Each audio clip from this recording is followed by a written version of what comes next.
नमस्कार, मैं हूं अभय कुमार। आप देख रहे हैं ठोक तंत्र और मेरे साथ हैं सुनील बॉबी मगध संवाद से। इस समय आप मगध संवाद के साथ ठोक तंत्र भी देख रहे हैं, तो दोनों चैनलों को आप कर लीजिए सब्सक्राइब और बिहार चुनाव पर जो खास संकलन आपको दे रहे हैं उससे बने रहें।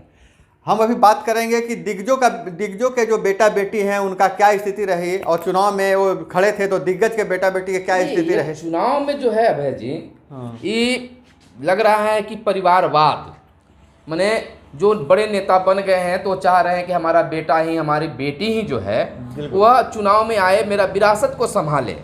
लेकिन एक चीज़ यहाँ पर और है कि सभी, तो मान लीजिए कि लालू जी की बात करते हैं तो तेजस्वी और तेज प्रताप जो हैं विरासत को संभाल लिए।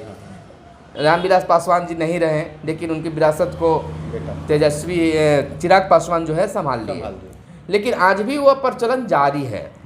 तो कई दिग्गज के बेटा बेटी जो थे वो हार गए, यानी कि उनकी प्रतिष्ठा चुनाव में जो बहुत सारे दिग्गज थे जो अपने अब रिटायरमेंट के बाद में था, उनका था कि 9 बार मतलब विधायक रहे थे और परंपरागत सीट से भी उनके बेटा बेटी हार गए। पहले तो हम चर्चा करेंगे।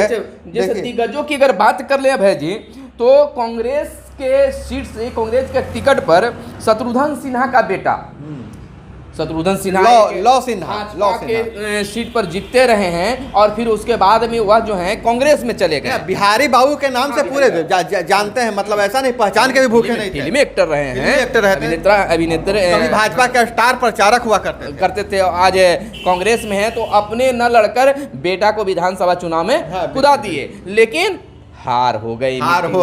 और दूसरी बात करें हम लोग तो शरद यादव की बेटी सुभाषनी जो है वह भी कांग्रेस के टिकट से ही चुनाव लड़ रही थी, लेकिन चुनाव हार गए।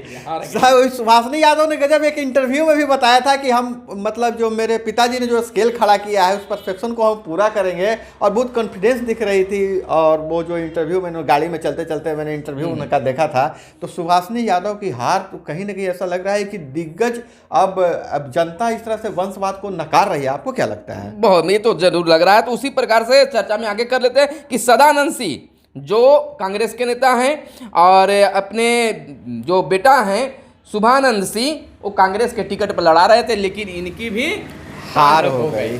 तो शुभानंद सिंह आधे टिके हैं ना, शुभानंद जो हैं कांग्रेस से, और ये जो जयप्रकाश नारायण यादव, हाँ, थोड़ा कंफ्यूजन हो गया जो नेता हैं। तो शुभानंद यादव का भी जो बेटा जो कांग्रेस के जयप्रकाश नारायण यादव के बेटा, हाँ, शुभानंद यादव के जो बेटे वो कांग्रेस से लड़ रहे थे। हाँ, कांग्रेस शुभानंद सिंह के बेटा, सदानंद सिंह के बेटा। आरजेडी के नेता जयप्रकाश नारायण यादव जो हैं उनके जो बेटी हैं दिव्या प्रकाश, वह भी चुनाव हार गई। 9 बार विधायक रहे हैं। हाँ, और अच्छा, मतलब कि आरजेडी में उनका वैल्यू रहा है, एक चेहरा रहे हैं। लेकिन उनकी भी बेटी जो है वो चुनाव, दिव्या प्रकाश जो है वो चुनाव हार गई। तो यहाँ के लोगों ने, आम लोगों ने वंशवाद को नकार दिया है।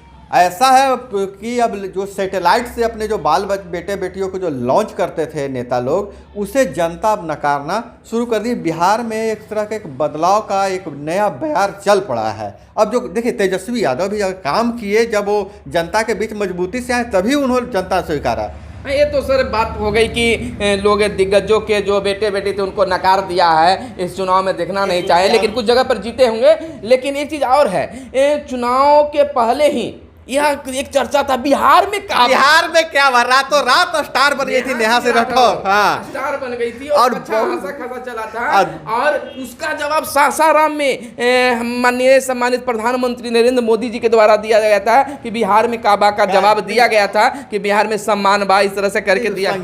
संगीत में लड़ाई जो हुई इस बार बिहार विधानसभा चुनाव में, मैथिली को मतलब विपक्षी दलों हाथों हाथ लिया। और मैथिली ने जब उसका जवाब में बिहार में ईच है, और वो भी बहुत ज्यादा पॉपुलर हुआ। हम लोग के चैनल पर भी चला। हाँ, बिल्कुल, हम लोग। तो और बिहार में कहाँ बात जो है, चुनाव जीतने के बाद में जो है इधर के लोग जो हैं वो जवाब दे रहे हैं। और बिहार के पटना जो शहर जो है वहाँ क्या दिखाई दिया, आप देखे हैं? हाँ, बिहार में नीतीश बा और बिहार में काबा, फिर से नीतीश कुमार बा। जीत के बाद ऐसे पोस्टरों से पटना में भर मारे, दर्जनों पोस्टर देखने के लिए हर जगह, पार्टी कार्यालय से लेके हर चौक चौराहे पर। सर कि हमने ऐसा पढ़ा है, देखा है कि 22% की 20% करे नीतीश कुमार, 22% या 20% की जो पोस्टर बना है नीतीश कुमार का।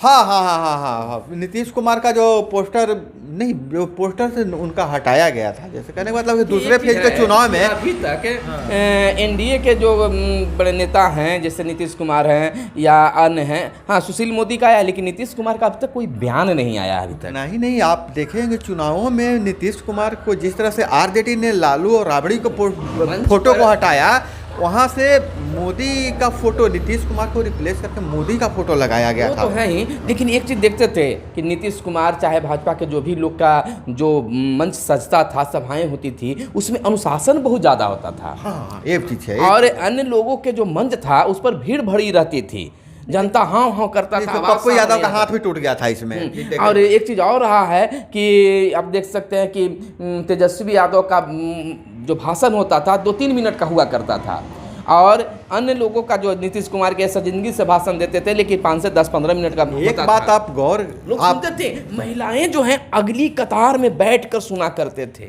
एक बात आपने गौर किया, एक बात मैं बताना चाह रहा हूँ, एक बात आपने गौर किया, नीतीश कुमार जितनी शालीन तरीके से भाषण देते थे, लेकिन 2-3 सभाओं में वो जिस तरह से एग्रेसिव हुए, जनता पे भड़के, मतलब जनता पे नहीं, जो हंगामा करने वाले पे भड़के, कोई भी भड़केगा, लेकिन स्वाभाविक है। ये बताता है कि अनुशासन को कितना पसंद करते हैं। और दूसरी बात यह है कि जो लोग कह रहे थे कि थक चुके हैं, चुक गए थे, अपना जनता में उत्साह भी भर रहे थे। एक चीज देखिए, अब ये भी चुनाव जो है 2020 मैच की तरह दम रहा, तो इसमें एक चीज और रहा कि भीड़ को देखकर नहीं कहा जा सकता कि वो चुनाव जीत जाएगा। इतना तेजस्वी यादव के सभाओं में भीड़ रहा करते थे, उसके अनुसार वोट नहीं मिले। भीड़ और गंभीर श्रोता अलग विषय होता है कि भीड़ बहुत ज़्यादा तमाशा देखने भी आते हैं, क्योंकि स्टार, भोजपुरी गायक ये सब आते जाते रहते हैं, लेकिन जो